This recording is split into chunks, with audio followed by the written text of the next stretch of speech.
Tim, let's have a chat to Tim for a bit.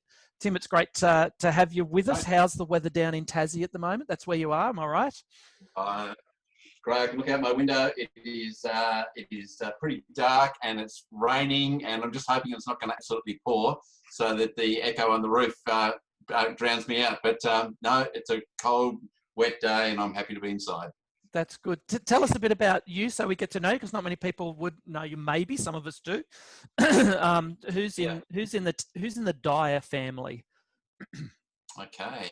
Well, just first of all, great to be with you all. Some of you I think I've met at various bits and pieces over the years, but it's great to just join with you today. So in my family, Gray, my wife, is working at home here today. She's a medical doctor. She's got a home-based medical practice, specialising in environmental and nutritional medicine. She's also doing one day a week in one of the COVID testing centres here in Tasmania. Some of you may be aware we've had a pretty big outbreak in our own region here, and so my wife's on the front line of that. She works in the testing centre in Devonport, doing treatment and testing for respiratory conditions that could potentially be COVID or may not. Most of them are not at the moment, which is good. Got a daughter home from Melbourne University, so she's studying film and creative writing. So we've actually had she's missing the Melbourne Film Festival at the moment, so we've had our own personal home film festival. She's been curating movies for us and guiding us through them, so we had some really great evenings at home. Fantastic. Another son at home, and I've got two children in Hobart. Yep, two adult kids in Hobart. Great. That's kept you busy over the years by the sounds of it. And Absolutely. Tim, I know you because you have kicked off for the Baptist Association in New South Wales and ACT our consultancy training. So I was one of the groups that went through that under you, and then you've trained others like our Tim Burns to train others, which is good under Ian Altman's leadership. But that's part of our experience of you. What fills up your ministry world? What do you do? Yeah, so there's about three areas that I'm involved in primarily. One is training the facilitators for pastoral renewal and support groups. So groups of around 8 to 10 pastors covenant together to journey, pray for, grow together towards renewal personally and in leadership and ministry. So I'm involved fairly actively in quite a number of denominations training those groups, and there'd be a couple of thousand pastors around the country involved in those now. Also training mentors. I personally mentor pastors. I was mentoring over Zoom yesterday. Got some more tomorrow. And I train people in the mentoring skills for pastors. And that's done at both a kind of a systematic level of a 3-year training program that we run through John Mark Ministries, but also I've got a program running at SMBC currently for the ACT level. And I also do some teaching and training. So earlier this year I did a course on empowering leadership at SMBC. I run that for Ridley College as well. And I often end up speaking at clergy conferences, as well as training conflict teams, recovery teams, and church consultancy teams. Keeps me fairly busy. Yeah, it does. And we've really benefited from your input in our association. So we're really glad to get some of your wisdom today on some resilience out of this. So thanks for being here. And Sure. Tim will chat to us in a little while. But before we do, just a couple of quick things for everybody. We've got some opportunities that are even though we're coming out of restriction period, we're still basically on very limited face-to-face capacity. So there's some things that we're still pursuing, and as an association we've got an opportunity that I'd like to encourage you to take up with building a discipling culture. That's a ministry that actually is out of Crossway Baptist in Melbourne, headed up by Dale Stevenson and Tim P.S., who was speaker at the gathering last year. And they've got a great discipleship journey that has been incredibly effective in their church, and they've had some Christian philanthropists who have decided to back them to spread that throughout churches in Australia across denominations to transform communities of faith of any size in how to equip people in our churches to be actively involved in discipleship. They are very keen to say it's not a discipleship program. It doesn't come with a book or a course. It comes with the ability to sow into people's lives who will sow into other people's lives. And their tagline is putting the mission of God in the hands of ordinary people. So they do it through coaching, through Zoom. And so they are willing, free of charge, to sponsor our Baptist Association with 10 to 12 coaching groups, which would involve the senior pastor and a group in your church, to be able to then multiply that within your church. That's the summary of it. But what's happening on Tuesday the 23rd at 11 a.m. is a Zoom, which I'll send around the link to, where the BDC team themselves will be telling us what that's like. And then you can just log into that if you want, ask questions, and then decide whether you want to put your hand up to be one of those 10 to 12 churches. So it'd be really good. And we've already got some churches in our association who are doing that. Narara Valley, St. Clair, Springwood, Berry down the coast. There's a couple of others who are involved in that. So you might, if you know those pastors, you can ring them up and say, what's it like and how's that gone for you? But if you just want to taste and see, Tuesday the 23rd at 11 a.m. for 90 minutes with the BDC team. So I'd encourage you. It'd be great to have some Southern Sydney churches sign up for that, because then we can, if you're not up to it now, ones who do sign up can tell us how it goes. So, yep. There'll be some information coming around about that. Tim Burns, do you want to talk about our next gathering next month? Yeah, thanks, Gray. Hello, everyone. Thanks for joining us today. This is the second TSS Zoom. Last month, we had a great time with Peter Murphy, and today we're looking forward to a great time with Tim. But the fun just keeps on coming. It really does. And next month, we've got something special lined up for you. We've got Sam Sterland from NCLS preparing to give a presentation entitled Things Every TSS Pastor Should Know. So National Churches Life Survey do a lot of research. They know what's happening in the church and in the wider world. They are identifying the trends that are emerging, and Sam's going to share with us things that we need to know as pastors and leaders ministering in Southern Sydney. So that's not to be missed. That's going to be on the 25th of June, the last Wednesday of the month. That's become our regular slot, the last Wednesday of the month at 12 o'clock. And if that isn't enough to excite you, let me go on to say that the following month, in July, we're going to be trying to learn some of the lessons that have emerged from COVID, and look at some of the many opportunities that have emerged from COVID. And we're going to be calling this Out From Under the Doona.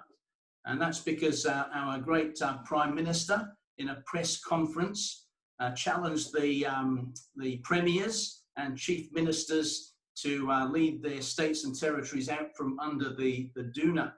And we recognise that as churches in Southern Sydney, we're beginning to come out from under the doona, and it would be a good thing to reflect on lessons to be learned and opportunities to be seized. But there is some homework that we need you to do before then. And we're going to be encouraging you to get together in your new regional networks and to talk about the lessons that you've been learning and the opportunities that you've been seeing during this season. And we'll endeavour to collate all that information so that at that July session, we're able to present you with a simple analysis of these sorts of things. And again, that date is to be confirmed, but I'm supposing that we'll aim for the last Wednesday in July, all things being equal.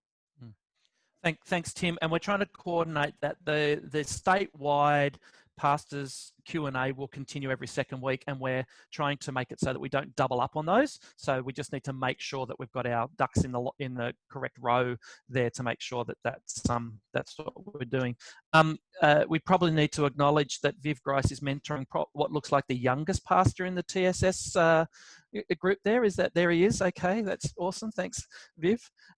Did you find him on your roof? Because we were wondering if you were going to come down from the ladder behind you there earlier on. So no, I didn't find him on the roof. This is my grandson, Alexander, and we're doing some joint babysitting today and a bit of mentoring as well. But I was called away to toileting responsibilities shortly. Right, yeah. Alexander's, I assume. Okay, so the last thing to talk about is Leadership Conversations, which is a statewide leadership event which we had last year with Joe Saxton Live. We've actually pivoted that to be online as well. That's going to be Wednesday the 1st of July. You probably have seen stuff about it already. I just want to bring it to your attention if you haven't yet, because you can start to register, and that would be a really good thing to talk about leadership as well. All right, that's all the ads for now, and we're going to flick it over to you, Tim. Again, thanks for coming, and we're looking forward to what God's going to encourage us through what you've got to say about resilience in this season too. So over to you. Thanks, Gray, and thanks, Tim, for inviting me and organising this. And hello to a couple of others that I know who've joined since we first started. What I'd like to do, just for probably 15 minutes, is reflect with you around the nature of resilience, and then just touch really in broad brushstrokes on the kind of adversity that we've experienced with COVID-19, and just again fairly quickly go over 10 resilience strategies that pastors have found valuable as I've been mentoring and talking with them over this season in just developing their capacity to cope and adapt and be creative in this season. So I'm going to do that fairly quickly. There's a paper that I wrote a couple of weeks ago on this that's going to be distributed at the end. So I won't go over all of the detail that's in that. I'll let you have a look at that and reflect on that. But we will open it for questions as we work through. So I'll try to be fairly brief because it'll be fun to engage and reflect on the bits and pieces that particularly might be impacting or areas that you'd like to discuss together. Just a couple of comments around resilience before we start. Resilience is different to the normal self-care strategies that we have in times of ministry in this following way. All ministers experience pressure, stress, things that threaten to take us, more or less close to burnout. They're the normal processes of ministry. And we have our self-care strategies in place to manage those. They're different for everyone. People have their own ways of doing it. They're personality-based. They're based around how we personally are renewed and keep ourselves going in times of the ordinary pressures of life and ministry. Resilience is a quality that comes into its own when we are facing specific adversity. So it's what we call, it's defined by the fact that it's not normal. It's not the normal self-care practices.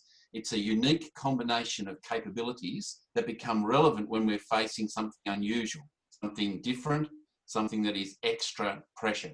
And so it could potentially break people if they're not resilient. So just a quick example of that, and I know this is a little bit oversimplistic, but if you take your grandchild, Viv, if you take your grandchild to rub a duck in the bath, take it out to your workshop, put it in the vice, pressurise it up. It might suffer a little bit of bruising around the edges, but take the vice off, and it's likely to return more or less to being a serviceable duck. It might squeak a little bit as it's inclined to do under pressure, but most of the time it'll return to normal. Grab your grandmother's Royal Doulton China teapot, Rose's edition, which might be quite valuable. Put it in the vice in your shed and apply the same amount of pressure. You're not going to get the same result. It's not going to return back to what it was afterwards. You're going to end up with something broken, fragile. And so resilience is the capacity to be moulded by an adverse pressure, but not be broken by it. To find ways to adapt, ways to return. Won't be the same afterwards. It's going you learn out of the experience of adversity. You adapt out of that. So you don't go back to exactly what you were before, but you come out of it stronger than you went in, because the pressure brings the best out of a person. So when we're talking about the kind of resilient capacity that we need, we're talking about this ability to thrive under high pressure situations, to cope, not be broken, but to find ways through. So I'm going to put up a PowerPoint and share the screen with you. We'll go through a couple of bits and pieces and then highlight back. So those of you who've done Zooming before, just be aware that you can put the divider on your screen so we can still see each other. Slide it halfway across. You can see the PowerPoint on one side and still see each other on the other. So I'll put the screen up. You can share. First is disabled screen share. Virginia, can you enable me to share my screen? Is that possible? Yes, I'll just have a quick. Thank you very much. I'll make you a co-host. That might give you the. Might give me a little extra permission. Thank you. Not yet. I'll just try again in a tick. You just made Tim Burns the co-host, Virginia. Oh, did I? Whoops. Yeah. Sorry. Wrong, Tim.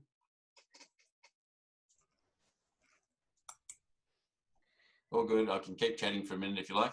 There we go. Still. I'll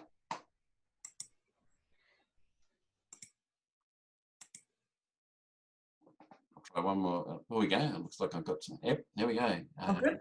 Screen. Well, there we go. Good. Okay. Can we just check that I've got the right screen sharing? Yep, increasing that's good. emotional resilience in leadership and industry. Oh, good. Yep, that's right. it. Good. Okay, that's a couple of very quick things on resilience before we dive into just a couple of models about how this works. I'll give you the PowerPoint afterwards again. You can keep this. Resilience is a capacity that comprises both attitudes and skills, and also the resources that people need to cope effectively with adversity. It's actually not one thing. It's a complex capability that combines knowledge and wisdom, learned behaviours, important external support relationships, and access to a wide variety of resources. And so it's a complex entity, not a single capacity. Just very briefly, a history of how this formed before we just scan our way through the impact of COVID-19. When resilience was first studied, it started off obviously as an engineering concept, a concept that applied to the physical sciences, the capacity of an object to absorb stress, return to its former state once the stress has been released. About 40 years ago, people began to reflect on this capacity in terms of human capabilities. And so it began to be studied in the psychological sciences. And initially it was seen as an aspect that had personal traits at its core. So things like confidence, what we now call grit or determination, the capacity to focus and not be distracted, the ability to be realistic, see things clearly for what they were, courage and hope are all very common elements. Then people began to realise this is not just personality based. People can learn the capacity for resilience. This was particularly seen in the armed forces. They began to train resilience into people. So they began to understand it was connected to physical and emotional fitness, to the capacity to plan something out carefully, strategically and implement it, and also the capacity to be adaptive and creative in a person's thinking. On top of that, people began to realise that actually, as they studied, and there's some fascinating studies done on resilience, a particular cohort of children in one of the Hawaiian Islands, they studied every child that was born in one particular year, 646 kids, and they traced them right through their life, and the study is still ongoing. They're now in their 40s, and now they worked out which of these kids that had experienced trauma and attachment theory would predict they wouldn't cope very well with their adolescence and their adult life. They actually discovered that over a third of them coped brilliantly as adolescents, and a further third adapted really well to adulthood, defying the kind of psychological theories that were there. And that gave rise to some understandings about what caused them to be resilient in the face of the traumas they'd suffered as children. They discovered that having a teacher that believed in them, being part of supportive communities, a number of the kids were part of church youth groups, that showed that they could actually survive trauma through supportive relationships. So we know that a good marriage, good family relationships, a relationship with God, peers, mentoring and coaching all shape supportive relationships for people and contribute really significantly to the way that resilience works. A couple of other things: access to external resources, so people's role models, having some financial support, the capacity to network with other people are also really important with resilience. Again, as studies began to develop, people realised that some people were resilient in certain circumstances with certain adversities, but not resilient in other circumstances. And so we became familiar with what we call adversity awareness, which is understanding the nature of the adversity that you face. And so this is being able to be realistic about, what COVID-19 is, what we're actually facing with it, having accurate information, also having a systems understanding and a concept we call locus of control. So understanding what we can change and what we can influence and what we can't, what's outside our capacity to control. And so we think about that, that wonderful prayer that hangs on lots of people's or lots of mothers or grandmothers' kitchens. Lord, give me the grace to change the things I can, or the grace to accept the things I can't change, the courage to change the things I can, and the wisdom or discernment to know the difference between the two. So that's locus of control. What we've ended up with in a contemporary world is what we now call ecological models of resilience, which put all of these things together. And so we understand that it's a combination of learned skills, a combination of some personal attributes, a combination of good support relationships, of having access to external resources, and becoming thoughtful and intelligent about the adversity that we actually face and work through. So I'm just going to now, in a lightning way, go through the 10 things that I've dealt with in the paper. You'll have a chance to read this afterwards. Touch very briefly on the 10 aspects of resilience and then open it for some questions.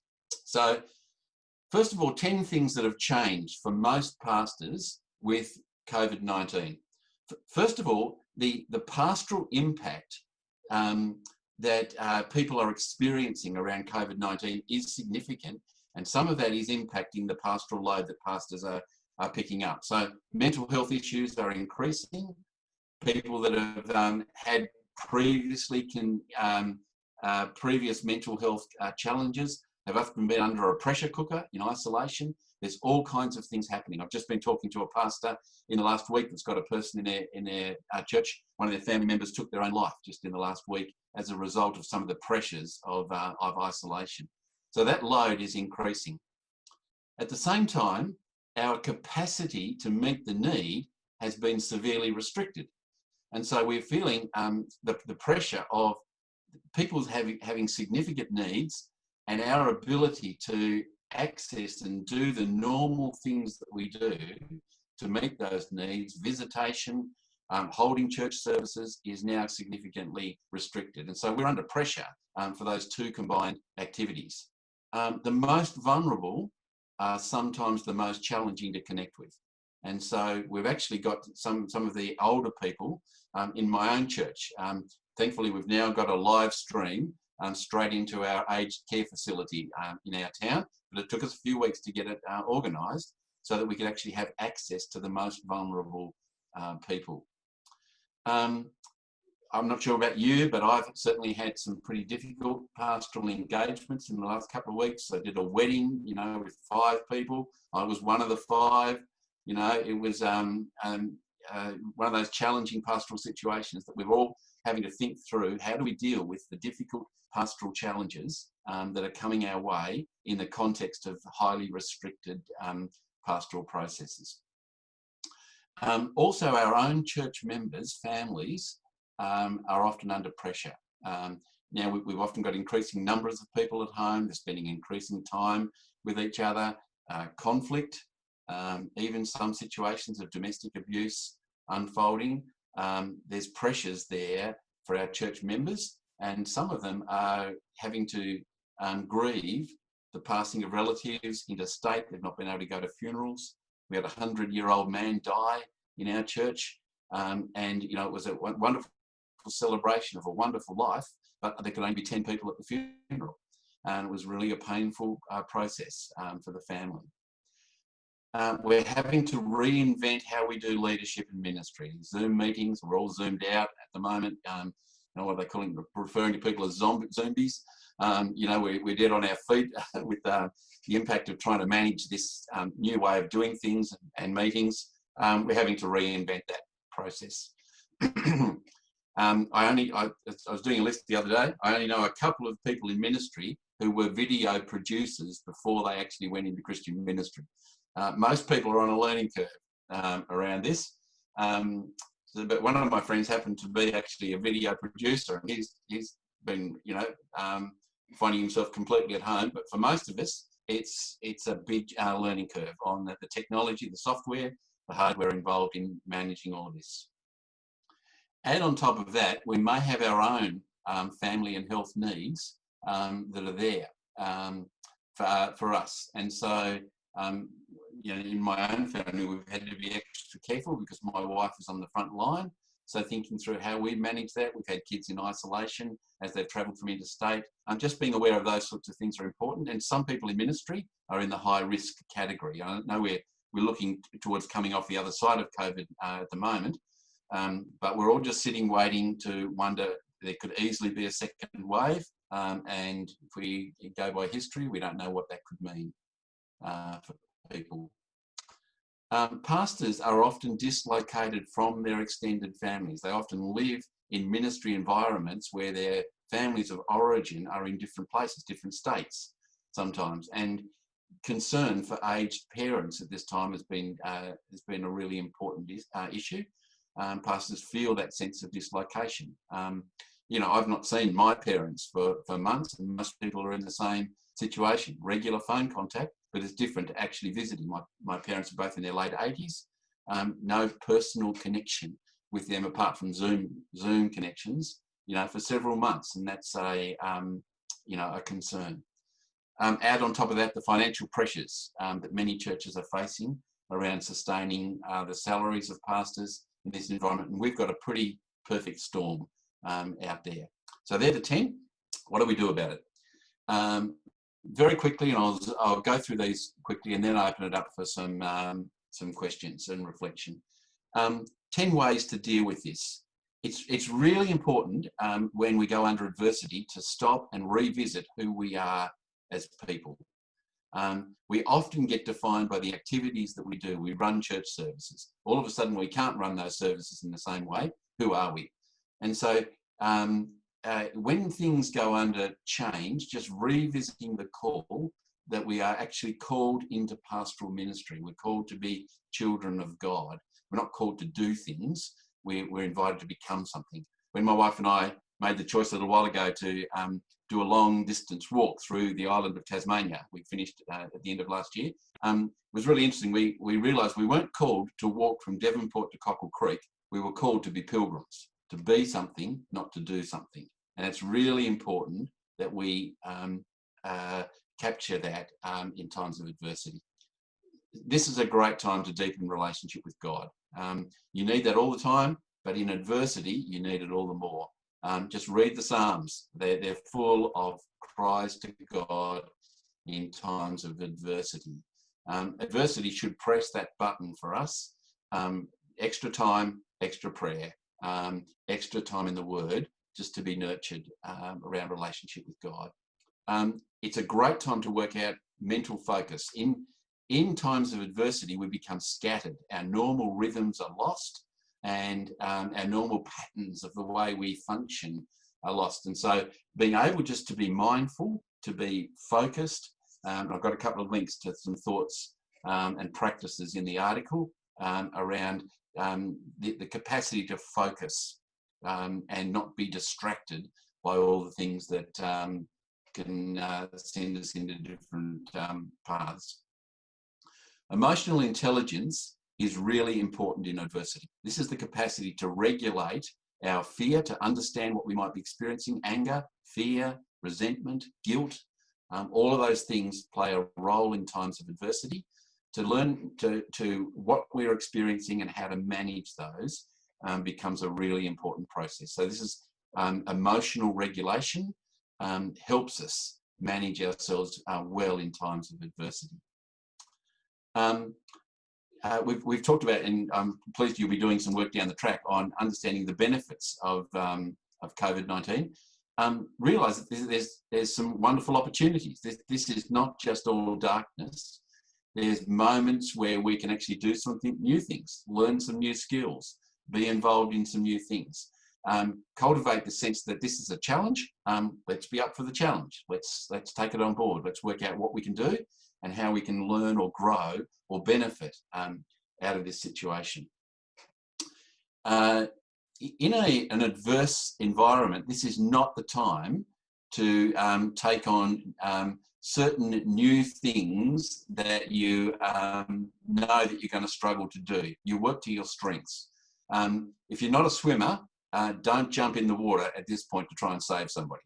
You're likely to both end up in trouble. You work out what you do well and do it well in times of adversity. So you work to your strengths and know your limits, know your margins. It's a good time to be creative in the recreational things that don't matter so much.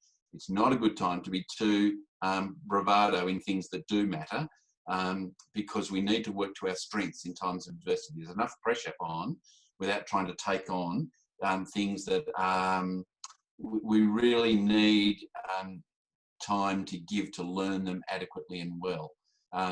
So be prepared for things, but it's not a good time for working outside our comfort zone in times of adversity. One of the things we know about managing adversity well is that people who have a structured life and work to patterns do better. And so finding a new form of structure to work to, a new way to exercise, a new way to, new rhythm to spend, particularly, I mean, we're coming out of isolation now, but particularly in isolation, having a structure helps people cope with their situation in a much more healthy way. 2 to go. It is a good time to train in some grit and determination. In adversity, you need a little bit of hard-headed, hard-heartedness, hardiness, toughness. And so anything you can do to build a little bit of that capacity is a good skill to gain. So particularly physically, and then adapting that to other forms, grit is valuable when it comes to getting to the other side of an adversity. Keep the supportive relationships alive. So this is where Zoom has been invaluable for people. Just connecting with people, connecting with friends, connecting with peers. Those supportive relationships are vital in coping well with adversity. They need to stay alive and keeping them on that, just keeping them fluid, keeping connected with people is really important. And finally, access external resources. Most pastors got overburdened with so many resources coming their way when COVID unfolded. They were just unsure about what to use. So work out which ones are valuable, which ones are helpful, what information is accurate, get a couple of them, access those, don't try and take on board everything, and use those particular resources wisely and well. That's it for a quick overview. There's lots more detail in the article that I've written, but I'll open it up now for any questions or comments. Let's just stop the share. Thanks. And let you go for any comments you'd like to make or questions you'd like to ask. That's great, Tim. Thanks for that. Some really, really good stuff there. Has anyone got a comment or a question that you'd like to throw Tim's way? Tim, it's Tim here. Yep. When lockdown began, we were all running off adrenaline. Yes. And it was all very exciting and new, and we were kind of responding and putting in place new measures and new technologies. But as lockdown has worn on, the adrenaline has stopped flight. What are some of the warning signs we should be looking out for that we might be in danger? Yeah, great point, Tim. I've got another whole article which I've just written and spread out yesterday called COVID and Recovery. Thinking through the recovery processes out of this, particularly dealing with fatigue. Most of us have lost holidays over this time. Most of us are looking forward to putting those back on the schedule fairly quickly. The church shut down, first of all, because of COVID. It's likely to shut down the second time because all the pastors are on holidays. Most church members will probably want to be on holidays as well. And so it's going to be a challenging time to reconnect. I'd certainly be watching for fatigue, and particularly for something we call adrenal fatigue. The loss of both adrenaline and cortisol, what we've used a lot in the last little while. And so just looking after ourselves physically, emotionally, in every sense, we need to restore our adrenal capacity. Yeah, it's a good point. Fatigue is the indicator. That's good. Thank you. By the way, I meant to say, Virginia, are you there? And can you tell us how we're disseminating Tim's article that he's been referring to? Yes, so either later today or tomorrow, I'll send through an email to everyone who's participated today with a link to a copy of the video, but also Tim's paper as well. Brilliant. Excellent. Tim, I've got a question. Transition provides the opportunity for change, and as leaders, we need to be agile and responsive. But your wise advice there was to play to your own strengths, and if you can't swim, don't jump in the deep end, sort of thing, to rescue someone. Have you got any comments on trying to balance that, on taking the most of the opportunity to respond as leaders who need to be agile, but also playing to your strengths, as you suggest? Yeah, so I think it's a really wise way to craft our recovery, not as a return to life as normal. We're not going back to what it was. It's going to be something different. And so it is actually a transition. And one of the things we know about transition is that it requires sophisticated leadership of different sorts. You need visionary leadership to be able to paint a picture of the future. You need pastoral leadership to care for people as they disengage from the past, and they go through a neutral period, and then they have to re-engage in the future. That's a different style of leadership.